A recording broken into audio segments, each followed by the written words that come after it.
നമസ്കാരം. കടം കൊടുത്ത കാശ് തിരിച്ചു കിട്ടാൻ നമ്മൾ എന്താണ് ചെയ്യേണ്ടത്? ചിലർ പറയാറുണ്ട്, കടം കൊടുത്ത കാശ് കുറേ തുകയുണ്ട്, അത് തിരിച്ചു കിട്ടുന്നില്ല, എന്തെങ്കിലും ഒന്ന് ചെയ്തു തരുമോ എന്ന് ചോദിക്കും. കടം കൊടുത്ത കാശ് തിരിച്ചു കിട്ടാൻ ആദ്യം തന്നെ നമ്മൾ ചെയ്യേണ്ടത്, കടം കൊടുത്ത ആൾക്ക് പണം തിരിച്ചു തരാനുള്ള യോഗ്യതയുണ്ടോ, കഴിവുണ്ടോ, അയാൾക്ക് അതിന് പ്രാപ്തി ഉണ്ടോ എന്നാണ് നമ്മൾ ആദ്യം അന്വേഷിക്കേണ്ടത്.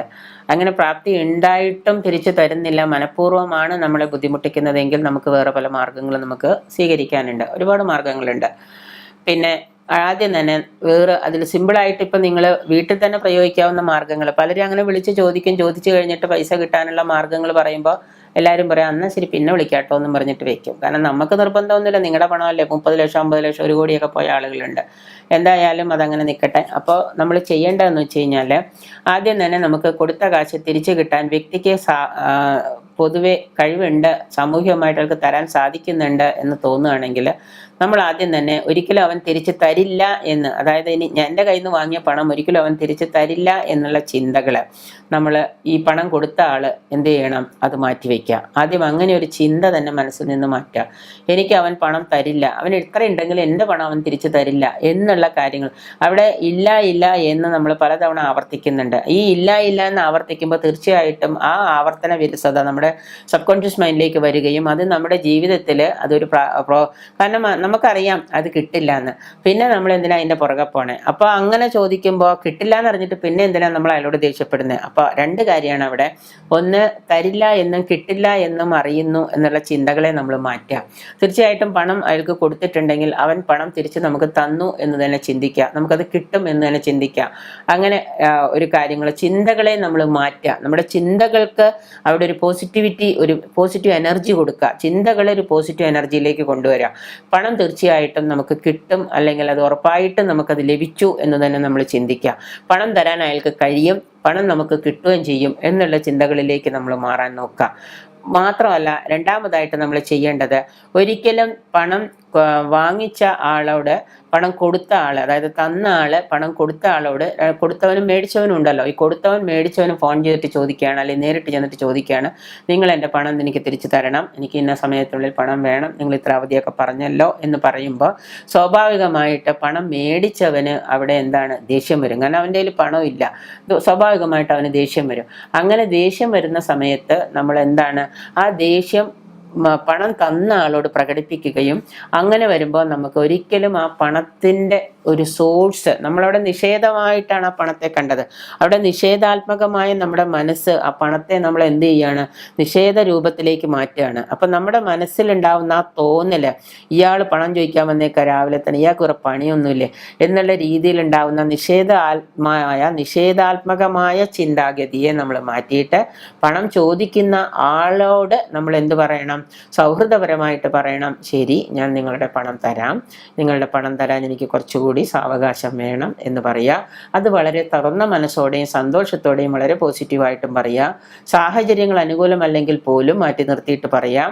ഒപ്പം തന്നെ ഈ പണം കൊടുത്ത വ്യക്തിയും ചോദിക്കുന്നത് ഇവൻ തരില്ല എന്നുള്ള ആ ഒരു ദേഷ്യത്തോടെ ക്രോധത്തോടെയാണ് ചോദിക്കുക. നമ്മൾ ഇതിനു മുമ്പ് ഒരു വീഡിയോയിൽ പറഞ്ഞിട്ടുണ്ട്, ക്രോധം എന്ന് പറയുന്നതിനെ ഫോർഗീവ്നെസ് ചെയ്യാണ് നമ്മളവിടെ. അപ്പം നമ്മൾ ഫോർഗീവ്നെസ് ചെയ്യുന്ന സമയത്ത്, നമ്മൾ അതിനെ ക്ഷമിക്കുന്ന സമയത്ത്, പണം കൊടുത്ത വ്യക്തി, മേടിച്ച വ്യക്തിയോട് കൊടുത്ത വ്യക്തി ചോദിക്കേണ്ടത്, എൻ്റെ പണം എനിക്ക് കുറച്ച് അത്യാവശ്യമുണ്ട്, വളരെ പെട്ടെന്ന് എനിക്ക് തന്നു തീർക്കണം എന്ന് പറയുമ്പോൾ, വളരെ പെട്ടെന്ന് എനിക്കത് തിരിച്ചു തന്നെങ്കിൽ നന്നായിരുന്നു എന്ന് പറയുമ്പോൾ, യെസ് അത് തരാം എന്ന് തന്നെ നമ്മൾ മറുപടി പറയണം. യെസ് അത് തരാം എന്ന് പറയുമ്പോൾ നമ്മുടെ ആ മനസ്സിൻ്റെ ആ പോസിറ്റിവിറ്റിയെ അവിടെ രണ്ടുപേരും കൂടെ എന്താണ്, കാന്തവൽക്കരിക്കുകയാണ്.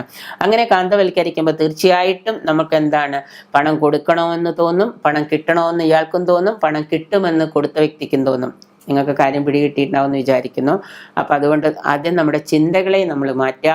കടം കൊടുത്ത വ്യക്തി ഒരിക്കലും തിരിച്ചു തരില്ല എന്നുള്ള ചിന്തകളോടുകൂടി നടക്കാതെ, തിരിച്ച് കിട്ടുമെന്നും അത് കൊടുത്തത് തിരിച്ച് തരാനും കൊടുക്കാനും ഞാൻ യോഗ്യനാണെന്ന് മേടിച്ച വ്യക്തിയും ചിന്തിക്കുക. ഒപ്പം തന്നെ ചെറിയൊരു ടിപ്പ് ചെയ്യാൻ പറ്റുമെങ്കിൽ ചെയ്യുക. കോടികൾ കടം കൊടുത്തിട്ട് ഇത് ടിപ്സ് ഒന്നും ചെയ്തുകൊണ്ട് നടക്കാൻ ആർക്കും സമയം ഉണ്ടാവില്ല. എങ്കിലും ഇപ്പോൾ നമ്മൾ ഒരു പേപ്പർ എടുത്തിട്ട് ആ പേപ്പറിൽ നമുക്ക് എഴുതാം, എന്താണ്, ഇന്ന വ്യക്തിക്ക് ഞാൻ പണം തിരിച്ചു കൊടുത്തതിന് നന്ദി, ഗ്രാറ്റിറ്റ്യൂഡ് എന്ന് പറയുന്ന പറയുന്ന സംഗതിയും കൂടെ ചെയ്താൽ തീർച്ചയായിട്ടും നിങ്ങൾക്ക് അയാൾക്ക് പണം കൊടുക്കാൻ സാധിക്കും. അവൻ എനിക്ക് പണം തിരിച്ച് തന്നതിന് നന്ദി നന്ദി എന്ന് കിട്ടുന്ന പണം കൊടുത്ത വ്യക്തിയും അതുപോലെ എഴുതാൻ നമുക്ക് അവിടെ ഫോർഗീവ്നെസ് വരുന്നുണ്ട്. ഈ ഫോർഗീവ്നെസ്സിലാണ് നമ്മളുടെ പണം കൊടുത്തത് മേടിക്കാനുള്ള ആ ഒരു ടൂള് നമ്മൾ ഉപയോഗിക്കുന്നത്. അപ്പോൾ മനസ്സിലൊരിക്കലും വൈകാരികതയും മനസ്സിലൊരിക്കലും നെഗറ്റിവിറ്റിയും വെച്ചിട്ട് നമ്മൾ പണം ചോദിക്കുകയോ കടം കൊടുത്ത പണം തിരിച്ച് ചോദിക്കുകയോ ചെയ്യാതിരിക്കുക. ഇല്ല എന്നുള്ള നെഗറ്റീവ് വേർഡ്സ് നിഷേധാത്മക വാക്കുകൾ നമ്മൾ ഉപയോഗിക്കാതിരിക്കുക. എനിക്ക് അയാൾ പണം തരില്ല, അവൻ ഉണ്ടായിട്ടും തരാത്തതാണ്, ഇങ്ങനെയുള്ള നെഗറ്റിവിറ്റി വേർഡ്സുകൾ നമ്മൾ പണത്തിനെ ഒരിക്കലും നിഷേധാത്മകമായിട്ട് നമ്മൾ കാണാതിരിക്കുക. ഒപ്പം തന്നെ നിങ്ങളൊരു വെള്ളക്കടലാസ് എടുത്തിട്ട് അതിൽ ഒരു പേപ്പർ എടുത്തിട്ട് അതിൽ എഴുതുക, എനിക്ക് ഇന്ന ആൾ പണം കൊടുത്ത ആൾ ആ പണം തിരിച്ച് തന്നതിന് നന്ദി നന്ദി നന്ദി എന്ന് പ്രസന്റ് ടെൻസിലും പെർഫെക്റ്റ് ആയിട്ടും നിങ്ങൾ എഴുതുക. ഈ ലോജിക്കില്ല, ദൈവത്തിന് ഭാഷയ്ക്ക് ലോജിക്കില്ലാത്തത് കൊണ്ട്, നമ്മുടെ സബ് കോൺഷ്യസ് മൈൻഡിന് ലോജിക്കില്ലാത്തത് കൊണ്ടും പണം തിരിച്ച് കിട്ടി എന്ന് തന്നെ നമ്മൾ ബോധ്യപ്പെടുക. നമ്മളെ തന്നെ ബോധ്യപ്പെടുത്തുക പണം തിരിച്ച് കിട്ടി എന്നുള്ളത്. ആ ബോധ്യപ്പെടുത്തലായിരിക്കാം നമുക്ക് ചിലപ്പോൾ വളരെ അടുത്ത ദിവസങ്ങളിൽ തന്നെ അയാൾ നമുക്ക് പണം തിരിച്ചു തരാൻ തയ്യാറായിരിക്കും. അയാളെ തീർച്ചയായിട്ടും അതിന് യൂണിവേഴ്സിലെ തയ്യാറെടുപ്പിക്കുകയും ചെയ്യും. കൂടാതെ ഒരു വെള്ള പേപ്പർ എടുത്തിട്ട് അതിൽ കടം മേടിച്ച കാശ് മേടിച്ച പണം തിരിച്ചു തരാനുള്ള അല്ലെങ്കിൽ പണം തരാത്ത ആളുടെ പേര് ഒരു മഞ്ഞ പേസ്റ്റ് കൊണ്ട്, കുറച്ച് മഞ്ഞളുള്ള വെള്ളം കലക്കിയിട്ട് ഒരു ഇതെടുത്തിട്ട് മഞ്ഞൾ പേസ്റ്റ് ആയിരിക്കണം, മഞ്ഞൾ നല്ലതുപോലെ കലക്കി ഒരു പേസ്റ്റ് കൊണ്ട് പണം തിരിച്ചു തരാത്ത ആളുടെ പേര് അതിലെഴുതുക. അത് അഗ്രം കൂർത്ത ഏതെങ്കിലും ഒരു ചെടിയുടെ പേന പോലെ ഏതെങ്കിലും ഒരു കൂർത്തൊരു ചെടിയുടെ തണ്ടുകൊണ്ട് വേണം അത് എഴുതാനായിട്ട്. എന്നിട്ട് പേരെഴുതുമ്പോൾ കാശ് മേടിച്ചവൻ അത് തിരിച്ചു തരുന്നതായി, ഞാനിപ്പോൾ ഈ പറഞ്ഞ രീതി തന്നെ തിരിച്ചു തരുന്നതായിട്ട് ദൃഢപ്രതിജ്ഞ, ഇവൻ എനിക്ക് പണം തിരിച്ചു തന്നു എന്നുള്ള ദൃഢപ്രതിജ്ഞയോടുകൂടി, ഇനി നിങ്ങൾക്ക് ഇല്ലെങ്കിൽ റെഡ് പെൻ വെച്ചിട്ടാണെങ്കിൽ വേണമെങ്കിൽ എഴുതാം, ദൃഢപ്രതിജ്ഞയോടുകൂടി നിങ്ങൾ സങ്കല്പിക്കണം പണം എനിക്ക് തിരിച്ച് കിട്ടിയതിന് നന്ദി നന്ദി നന്ദി എന്ന് ദൃഢപ്രതിജ്ഞ എടുത്തുകൊണ്ട് തന്നെ നിങ്ങൾ എഴുതുക. എന്നിട്ട് ഈ പേപ്പർ, നമ്മൾ എഴുതിയ പേപ്പർ നല്ലതുപോലെ ചുരുട്ടിയിട്ട് കുറച്ച് മഞ്ഞൾ കലക്കിയ വെള്ളത്തിൽ, പേപ്പർ അപ്പം നനഞ്ഞു പോകും, മഞ്ഞൾ കലക്കിയ വെള്ളത്തിൽ പതുക്കെ ഒന്ന് മുക്കിയിട്ട് നല്ല നമ്മുടെ ടോയിൻ ഉണ്ടാവും, ഈ ടോയിൻ കൊണ്ട് നല്ലതുപോലെ ഒന്ന് കെട്ടിയിട്ട് നിങ്ങളതിനെ ഏതെങ്കിലും പുഴയിലോ കായലിലോ ഒക്കെ കൊണ്ടുപോയിട്ട് നിമഞ്ജനം ചെയ്യുക. നമ്മൾ ചിതാഭസ്മൊക്കെ നിമഞ്ജനം ചെയ്യുന്ന പോലെ നിമഞ്ജനം ചെയ്യുക. തീർച്ചയായിട്ടും ഇത് നിമഞ്ജനം ചെയ്യുമ്പോൾ കിട്ടാക്കടം, എൻ്റെ പണം എനിക്ക് തിരിച്ച് കിട്ടി എന്ന് തന്നെ നമ്മൾ വളരെ സന്തോഷത്തോടുകൂടി ചിന്തിച്ചുകൊണ്ട് സന്തോഷിക്കുന്ന മുഖത്തോടുകൂടി പുഞ്ചിരിക്കുന്ന മുഖത്തോടുകൂടി ഇത് കൊണ്ടിട്ട് കായലിലോ കടലിലോ ഒഴുക്കിക്കളയുക, നിമഞ്ജനം ചെയ്യുക. അങ്ങനെ നിങ്ങൾ ഒരു 21 ദിവസമൊക്കെ ചെയ്യാൻ ശ്രമിച്ചാൽ നിങ്ങൾക്ക് പണം തരാത്തവൻ തീർച്ചയായിട്ടും നിങ്ങൾക്ക് ആ പണം കൊണ്ടുവന്ന് തന്നിരിക്കും.